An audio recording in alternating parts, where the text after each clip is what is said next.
films of yesteryear, were they better than the bloody shit that they seem to be producing now? Are modern movies as good, Johnny? Are modern movies as good? I don't bloody well think so.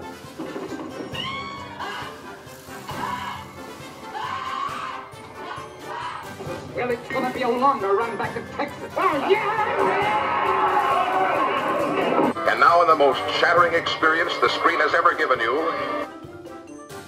Why, the man's insane. If you mean I'm mad, you're quite right. Good and mad.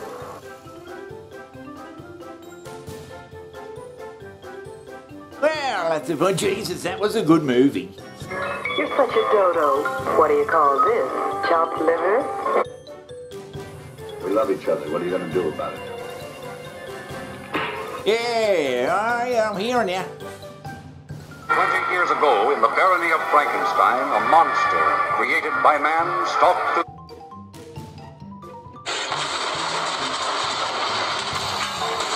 So, Johnny, are they just churning them out? Back in the day, Johnny, you had superstars like Gable and bloody Paul Newman and bloody Marilyn Monroe and Sophia Loren. You had Cary Grant. Yeah, right. Yeah. And there was a certain aura of mysticism about them that, admittedly, it was perpetrated by the bloody big studios. But still, it was perpetrated, and it was bloody successful after all. Telling a story is just bloody fantasy, isn't it? The whole bloody thing is just fantasy. Yeah, it was sort of like a fantasy. We didn't know so much about them, that's true. To Kill a Mockingbird, winner of the Pulitzer Prize, just about every other award a book can win. And now, happily, To Kill a Mockingbird becomes a motion picture, and its memorable characters come vividly alive. And Atticus Finch, the father, whose devotion to justice places him and his children in jeopardy. I've been appointed to defend Tom Robinson. Now that he's been charged, that's what I intend to do. You taking his... You'll excuse me, Mr. Ewell.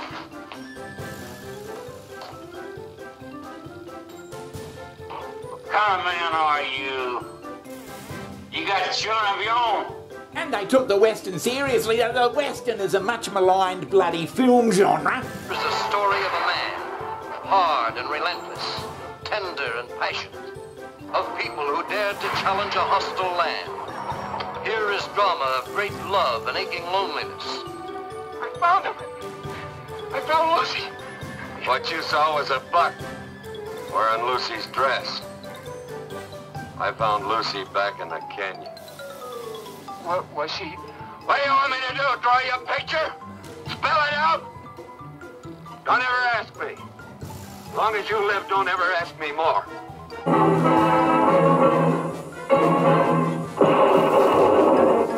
Enlarges the scope of the screen with a motion picture whose monumental background is matched by the stature of its moving human drama.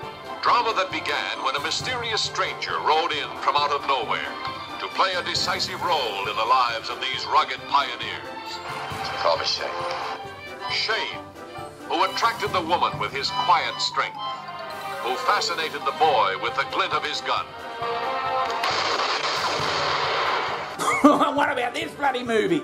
From the clash of elemental forces, George Stevens has created a motion picture unforgettable for its spectacle and scope, its great human story, its deadly conflict. I've heard about you. What have you heard, Shane? I've heard that you're a low-down Yankee liar.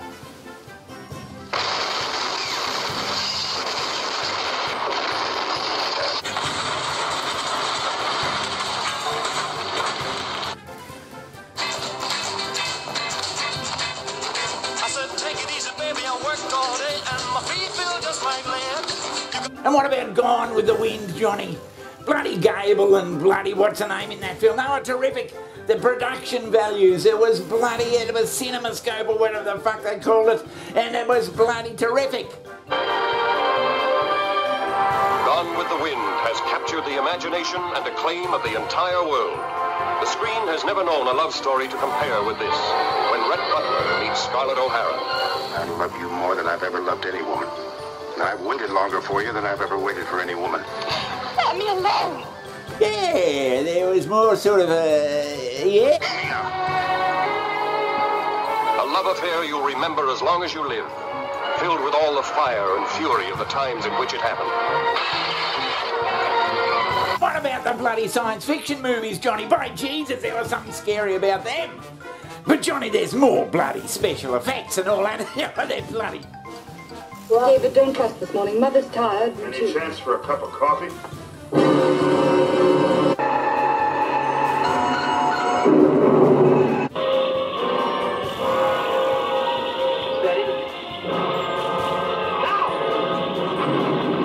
The day the earth stood still, the day the earth stood still, it's based on the life of Jesus, you know.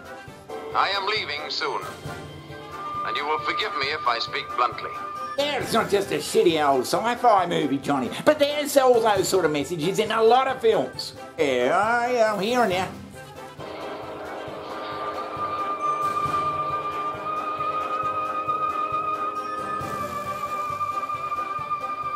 We have come to visit you in peace and with goodwill.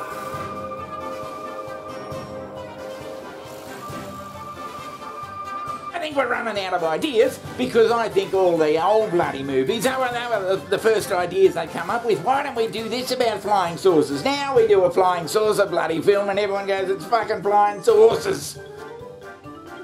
Yeah, they're going to come down and wreak havoc and all that sort of bloody stuff. But that's all been done. Well, yeah.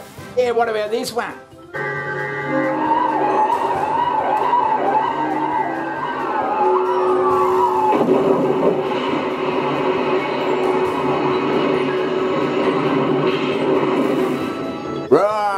Right, yeah, it was a big thing now. And sequels, Johnny, sequels are they're just there to make money. Whatever bloody reason is they're there for a sequel. So you're saying the whole bloody theory of a good movie or a good story is the mysticism about it. The Star Wars and the 3 first movies were the best movies of the lot. I mean, there's been some shitty stuff, and they got the bloody TV branch-offs, and they got all sorts of bullshit. And I've seen a couple of them, and I think they're just crap. Oh, come on, Johnny. The bloody TV Star Trek series was more interesting.